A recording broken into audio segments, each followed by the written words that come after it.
Escorts Kubota radar पे और Escorts Kubota के प्रेसिडेंट फाइनेंस और group CFO Bharat Madan sir आपको आपकी स्क्रीन पे नजर आएंगे। भरत सर, हाय, गुड मॉर्निंग। थोड़ा सा स्ट्रीट खुश नहीं है, वायदा का टॉप लूजर आज एस्कॉट्स बना हुआ। खैर वो नंबर्स देख के लगा था सर, वीक अर्निंग्स थी, जो एक्सपेक्टेड था उससे थोड़ा सा सबड्यूड परफॉर्मेंस। तो आय 20% बढ़ी, उसके सामने एबिटा 15% सर कॉन्ट्रैक्ट कर गया दबाव में। क्यों इस तरह से ऑपरेशनली वीक परफॉर्मेंस इस क्वार्टर की भरत सर? तो Ashish ji, I think major reason obviously इस क्वार्टर में जो रहा है वो इन्फ्लेशन का ही है। उस कमोडिटी प्राइस जैसे कि सबको पता है मार्च और अप्रैल में पीक लेवल पे थे, और जो हमने प्राइस इंक्रीज दिए हैं सप्लायर्स को वो भी उस पीक लेवल पे दिए हैं। तो गुड थिंग इज कि इसके वो आगे जाके ऑब्वियसली हमें कोई फर्दर प्रेशर नहीं दिख रहा कमोडिटी का, so that will only ease out. तो एक बेनिफिट मिलना चाहिए आगे जाके। बट हाँ, इस क्वार्टर में क्योंकि 2 महीने में सबसे ज्यादा इंक्रीज हुआ कॉस्ट में, हमारा ऑलमोस्ट 5 से 6% का मटेरियल कॉस्ट इंक्रीज क्वार्टर में देना पड़ा। तो हमारा प्राइस इंक्रीज होने के बाद भी जो अभी भी हमारा काफी अनअब्जॉर्ब्ड इन्फ्लेशन है, अभी 3-3.5% का अभी भी अनअब्जॉर्ब्ड इन्फ्लेशन है जो अभी कैरी कर रहे हैं हम। तो उसको पास ऑन करते करते आई थिंक 1 या 2 क्वार्टर और लगेंगे before we come back to normal margin level जो हमारे Q4 का एक्सपेक्टेड है। तो हाँ, ये जो परफॉर्मेंस Q1 की रही this was extreme because of condition जो अभी मार्केट में थी हमारी इस टाइम। तो उम्मीद है कि आगे जाके ऐसी कंडीशन देखने को नहीं मिलेंगी हमें कमोडिटी साइड पे। आपने प्राइस हाइक्स लिए और इस बीच ये भी हुआ है कि इनपुट कॉस्ट रिड्यूस हो गई हैं, तो इवेंचुअली सब्सिक्वेंट क्वार्टर्स में मार्जिन्स वापस एक्सपेंशन की तरफ बढ़ेंगे। भरत सर, 14% वाले मार्जिन्स करेक्ट होकर इस बार 10% पे पहुंच गए। हमारे लिए नॉर्मल मार्जिन जहां पे आप वापस जा रहे हो, नॉर्मल मार्जिन्स क्या एक्सपेक्ट करूं? 14 की ट्रेजेक्टरी आती हुई नजर आएगी सब्सिक्वेंट क्वार्टर्स में, कब तक? जी हाँ, तो जैसे मैंने बोला तो I think by end of this year only, जैसे Q4 तक ही जाके हमें नॉर्मलिटी की थोड़ी उम्मीद है, तो तब तक तो कमोडिटी प्राइसेस भी सेटल हो जाएंगे। तो उसमें भी अगर थोड़ा सॉफ्टनेस आने की शुरू हो जाएगी, उसका बेनिफिट भी मिलना शुरू हो जाएगा। थोड़ा मार्केट में जो प्राइस इंक्रीज इतने कंटिन्यूस पिछले 6 क्वार्टर से कंटिन्यूस प्राइस इंक्रीज हो रहे हैं, तो उसकी वजह से भी थोड़ा डिमांड पे भी इम्पेक्ट आता है। वो स्टेबलाइज होने में भी टाइम लगता है मार्केट में, तो होपफुली तब तक वो भी स्टेबलाइज हो जाएंगे।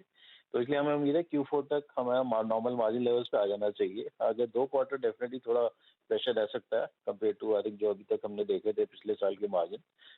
बट हमें नेक्स्ट ईयर का ऐसा ही आगे मिड टर्म में कोई ऐसा मेजर कंसर्न नहीं लगता मार्जिन लेवल पे। तो we should be able to maintain to the normal levels after Q4 onwards.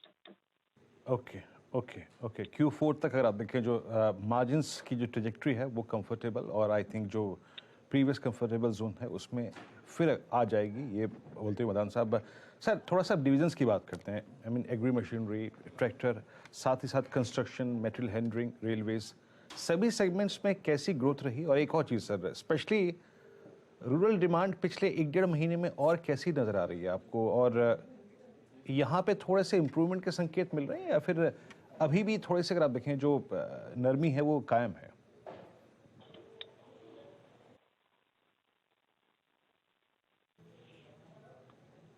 Bharat Madan साहब, हेलो, क्या कि नहीं? मदान साहब मेरे को सुन पा रहे हैं? हाँ जी, हाँ जी, सुन पा रहे हैं। मैं सर एग्जैक्टली पूछ रहा था कि हाँ, मैं एग्जैक्टली पूछ रहा था सर कि एग्री और कंस्ट्रक्शन, मटेरियल हैंडलिंग और रेलवे, सभी डिवीजन में ग्रोथ कैसी नज़र आ रही है? और आगे के लिए जो आपके प्रोजेक्शंस है सर, वो जो डिमांड है उसको देखते हुए क्या करना चाहेंगे आप? कैसी टिप्पणी, आई मीन कैसी ग्रोथ के अनुमान है अगले कुछ 2-3 महीने के लिए? देखिए, जैसे पिछले फर्स्ट क्वार्टर की बात करें तो तीनों सेगमेंट में ग्रोथ आई है। तो ओवरऑल रेवेन्यू जैसे 20% बढ़ी है, और ये तीनों डिवीजन में ही बढ़ी है। रेलवे में बहुत अच्छी ग्रोथ रही है, आई थिंक 50% की ग्रोथ रही है हमारे रेलवे बिजनेस में। कंस्ट्रक्शन में भी उसी लेवल की ग्रोथ थी। ऑब्वियसली एक रीजन था बेस इफेक्ट का था, जो लास्ट टाइम अप्रैल मई में सेकेंड वेव की वजह से कोविड की, सो नंबर्स इतने स्ट्रांग नहीं थे। बट अभी जब अगले क्वार्टर की बात करें तो रूरल डिमांड ऑब्वियसली अभी ये मंथ्स ऑफ सीजन मंथ्स है, जुलाई अगस्त नॉर्मली सॉफ्ट डिमांड रहती है। तो इन मंथ्स में 2 में डेफिनेटली इंडस्ट्री में थोड़ा वॉल्यूम प्रेशर रहेगा। बट सितंबर से जब फेस्टिव सीजन शुरू हो रहा है, उस केस में हमें उम्मीद है कि सितंबर से पिकअप दोबारा आएगा। तो ओवरऑल क्वार्टर की बात करें तो फ्लैट से थोड़ा स्लो सिंगल डिजिट ग्रोथ आ सकती है ट्रैक्टर बिजनेस के अंदर में। बाकी कंस्ट्रक्शन में भी सितंबर से ही सीजन शुरू होता है। बरसातों के मौसम में कंस्ट्रक्शन का काम थोड़ा कम ही होता है, तो इसलिए वहाँ भी डिमांड जो है सितंबर से पिक करती है, और उनका सेकेंड हाफ नॉर्मली बहुत स्ट्रांग होता है। तो हमें रेलवे और कंस्ट्रक्शन दोनों में अच्छी ग्रोथ की डिमांड है। हमें लग रहा है कि डबल डिजिट की ग्रोथ आएगी बैलेंस मंथ्स में, तो ओवरऑल फुल ईयर बेसिस पे भी। ट्रैक्टर की जो इंडस्ट्री की हम बात करें, वहाँ हमें लग रहा है कि लास्ट ईयर कंपेरिजन में may be low to mid single digit growth होगा। पहला क्वार्टर ने ऑलरेडी 16% इंडस्ट्री ग्रो की है, तो अभी ये वाला क्वार्टर थोड़ा flat to low single digit ही रहेगा। बाकी मानसून पे डिपेंड करेगा कितना अच्छा डिस्ट्रीब्यूशन है और कैसा होता है, उसके बेस पे सेकेंड हाफ की ग्रोथ की मे बी फर्म गाइडेंस उस टाइम हम दे सकते हैं। बट अभी जो थोड़ा प्रेशर लग रहा है तो ईस्टर्न साइड पे और बिहार वाली पॉकेट्स में जहाँ पे, या नॉर्दर्न पॉकेट्स पे जहाँ पे मानसून थोड़ा स्ट्रेस में है या डिलेड है, तो वहाँ पे थोड़ा स्विंग डिले चल रहा है, जिससे वो खरीफ का जो आउटपुट है, जो पैडी जो बेल्ट है, वो जो हमारा सबसे ज़्यादा बड़ी क्रॉप जो हमारी है इंडिया की, उस पर थोड़ा इम्पेक्ट हो सकता है। तो इसलिए रूरल मार्केट में उस साइड पे थोड़ा हमें प्रेशर देखने को मिल रहा है। हाँ नहीं ठीक है, क्योंकि कल वो जुलाई सेल्स थोड़ी सी डिसअपॉइंटिंग भी आई थी एस्कॉच की तरफ से। भरत सर, वो ऑपरेशनल परफॉर्मेंस वापस लौट रहा हूँ, आपने कहा था वो हिट लिया है लेकिन सब्सिक्वेंट क्वार्टर्स में ईज ऑफ होगा कमोडिटी प्राइसेस का। अच्छा, दूसरी चीज जो कंपनी ने अपने रिजल्ट्स के साथ स्टेटमेंट में कही थी कि न सिर्फ ये कमोडिटी प्राइसेस, दूसरी तरफ इंडस्ट्री का जो शिफ्ट था लोअर हॉर्स पावर सेगमेंट से, उससे भी ऑपरेशनल परफॉर्मेंस पे इंपैक्ट, ऑपरेटिंग प्रॉफिट पे दबाव देखने को मिला था। ये शिफ्ट की आपकी रीडिंग क्या है? क्यों हुआ ये शिफ्ट? ये टेम्पररी फिनोमेना है या एक्चुअली हम इस तरफ मूव कर रहे हैं? नहीं, एक्चुअली अब देखेंगे, जो कोविड का पीरियड था, जो 2021 ईयर था, उसमें जो शिफ्ट हुआ इंडस्ट्री का, वो हायर हॉर्स पावर सेगमेंट में बहुत सडन शिफ्ट हुआ था। उस टाइम गवर्नमेंट का भी काफी स्टिमुलस था और काफी बेनिफिट रूरल मार्केट को दिए गए, जिसकी वजह से डिमांड जो थी हायर एचपी की तरफ शिफ्ट हो गई थी।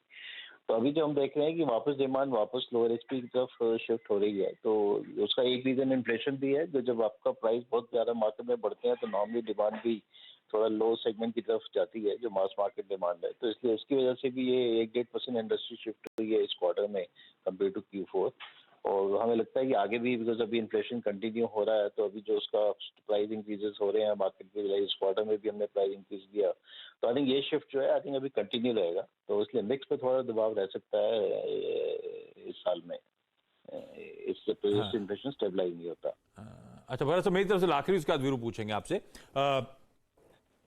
इस बार या ऑफ लेट एस्कॉट्स ने अपना मार्केट शेयर लूज आउट किया है कंपटीशन को क्या? और बी, वो क्यूबोटा के बाद हम सब लोग बढ़िया सिनर्जीज प्ले आउट होने का इंतजार कर रहे थे कि एस्कॉट्स और क्यूबोटा साथ में आए, बढ़िया सिनर्जिस्टिक बेनिफिट्स होंगे। वो सिनर्जीज अभी प्ले आउट नहीं हुई ना, आई एम होपिंग। कैसे और कब तक प्ले आउट होंगी?